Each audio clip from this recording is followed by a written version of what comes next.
बात है, लेकिन संतोष का विषय नहीं है। जो लक्ष्य देश के सामने है, मैं समझता हूं उसको प्राप्त करने के लिए हमें फिर से अपनी अर्थव्यवस्था को तेज गति से आगे बढ़ाना होगा। फिर से 33% 34% योगदान वर्ल्ड जीडीपी में हमारा हो। इसके लिए कई क्षेत्र, मैन्युफैक्चरिंग का सेक्टर है, सर्विस सेक्टर है और कृषि, मैं समझता हूं कि देश की सबसे बड़ी आबादी कृषि पर आधारित है। बड़ी बातें होती हैं, मैं कोई राजनीतिक भाषण नहीं करना चाहता हूं, लेकिन ये सच्चाई है कि जब तक किसान और कृषि की हालत देश में नहीं बदलेगी, कोई ताकत हमें विकसित भारत नहीं बना सकती। पिछले 10-11 वर्षों में भारत सरकार ने अनेक प्रयास किए हैं। मैं समझता हूं कि इन प्रयासों को और तेज गति से हमें आगे बढ़ाना होगा।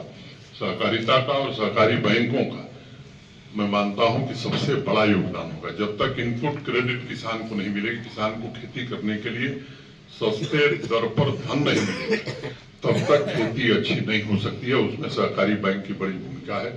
मैं सर्वजय सिंह जी को, सरोज सिंह और उनकी पूरी टीम को हृदय से बधाई देना चाहता हूं। जिस शिद्दत से, जिस मेहनत से, जिस ईमानदारी से इन लोगों ने बैंक को आगे बढ़ाया है, मैं समझता हूं कि गाजीपुर के किसानों के भविष्य को संवारने में इस बैंक की फिर से वो महती भूमिका प्रारंभ हो रही है और एक स्वर्णिम इतिहास किसानों का गाजीपुर में बैंक बनाने में जरूर कामयाब होगा। मैं बैंक को बधाई देता हूं। आज एटीएम प्राथमिक समितियां हैं जो गैस एजेंसी चला रही हैं, पेट्रोल पंप चला रही हैं, वो फर्टिलाइजर का लाइसेंस हो या सीआईसी के सेंटर्स हों, इस तरह की अनेक व्यवस्थाएं आज देश में प्रारंभ हुई हैं। वक्त लगेगा और 1.5 लाख से ज्यादा प्राथमिक समितियां फिर से देश में बनाई गई हैं। जो लक्ष्य रखा गया है, मैं समझता हूं कि सही दिशा में भारत आगे की ओर बढ़ रहा है और जो देशवासियों का एक संकल्प है माननीय प्रधानमंत्री जी के कारण कि 2047 में जब देश आजादी का शताब्दी वर्ष मनाए तो हम एक विकसित भारत बना सके। एक समय था जब दुनिया की अर्थव्यवस्था में हमारे देश का योगदान किसी भी देश से ज्यादा हुआ करता था।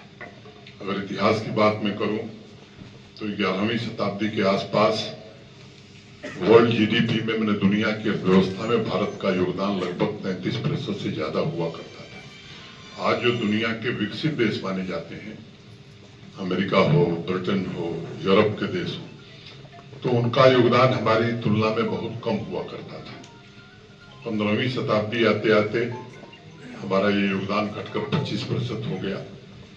आक्रांताओं का फिर दौर शुरू हुआ, विदेशी आक्रांता आए, धन, यश, वैभव सब कुछ हमारा लूट कर ले गए और जिसके कारण हमें हमारी अर्थव्यवस्था भी खराब हुई। और जब देश हमारे महान स्वतंत्रता सेनानियों के संघर्ष के कारण 1947 में आजाद हुआ तो 1950 में जो सर्वेक्षण किया गया उस हिसाब उसमें भारत की जो अर्थव्यवस्था है इतनी खराब हो गई थी कि वर्ल्ड जीडीपी में हमारा हिस्सा केवल 4% रह गया। जो देश कभी 33% योगदान देता था वो घट करके 4% हो गया। इन कारणों पर हमें विचार करने की आवश्यकता होगी।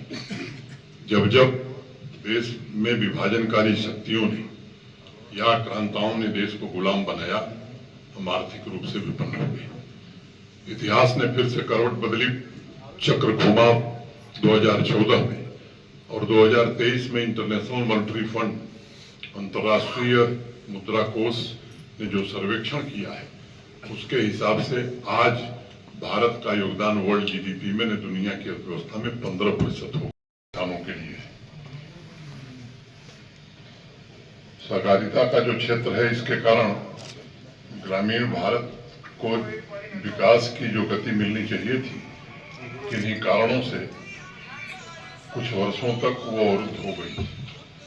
देश के दूसरे राज्यों को जब हम देखते हैं तो ये समझ में आता है कि सहकारिता के कारण कृषि के लिए उपलब्ध कराए जाने वाला धन खासतौर से किसानों के लिए बड़ी मात्रा में बाकी राज्यों को मिलता रहा। अनुपात के तौर पर हम देखते हैं, जब देश के बाकी हिस्सों से पूरी उत्तर प्रदेश की और गाजीपुर की तुलना करते हैं तो वो धनराशि बड़ी सीमित है।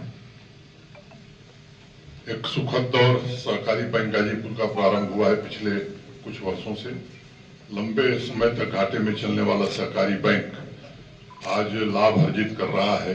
ये हम सबके लिए बहुत ही प्रसन्नता की और गौरव की बात है। इसके लिए मैं सहकारी बैंक के अध्यक्ष जी, निदेशक मंडल के प्रति विशेष रूप से कृतज्ञता ज्ञापित करता हूं। भारत सरकार ने एक नया मंत्रालय सहकारिता का प्रारंभ किया है। वैसे सहकारिता का जो विषय रहा है वो राज्यों तक ही सीमित रहा है।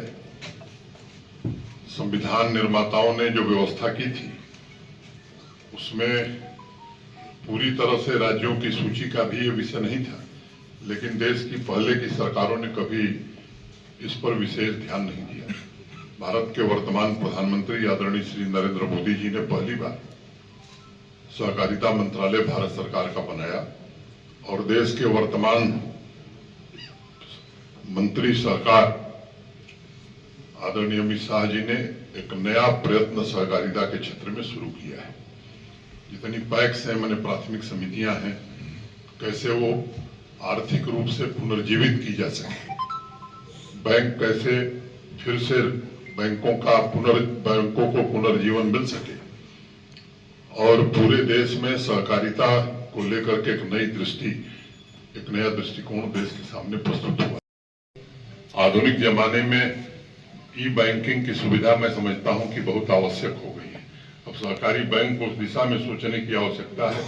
नेट बैंकिंग, ई बैंकिंग किस तरह से हम जल्दी से जल्दी लागू कर सकते हैं ताकि जो लूप होल्स हैं, जहां गैप्स हैं, उनको हम भर सकें। जिन कारणों से मुख्य रूप से बैंक घाटे में रहा करते थे, मैं समझता हूं कि उन कारणों को जल्दी से जल्दी समाप्त करना ये आवश्यक है। और जितना लाभांश अर्जित होगा बैंक का, मैं समझता हूं कि किसान को उतना ही धन देने में, सहकारी समितियों को पुनर्जीवित करने में बैंक सहयोगी होगा। मैं फिर से आप सबके प्रति हृदय से कृतज्ञता ज्ञापित करते हुए मंच पर उपस्थित और सभागार में भी उपस्थित सभी वरिष्ठ जनों को प्रणाम